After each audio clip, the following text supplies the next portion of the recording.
platne ako súčasť diela. A to je krásne, že teraz prichádza taká doba, my napríklad vydávame modrý album, ktorý má 20-ročné výročie tento rok a my ho budeme na jeseň vydávať. A na tom je krásne to, že vtedy sme vôbec LP platne nevydávali, takže to nevyšlo na LP platni, ale tie vinily sa natoľko vrátili, že teraz aj tie albumy, ktoré sme v tej novej ére už začiatkom tohto storočia nevydávali na LP platniach, dodatočne teraz vychádzajú.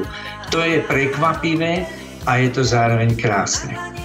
Čo vám prinieslo obdobie pandémie? Máte napríklad teraz viac času na hudbu?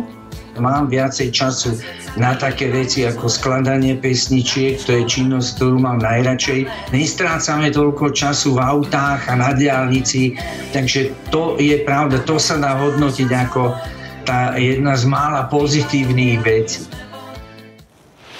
Hudobníka Miroslava Žbírku si pripomenieme dnes večer na Dvojke v dokumente Meky a neskôr večer aj v relácii Zlaté časy.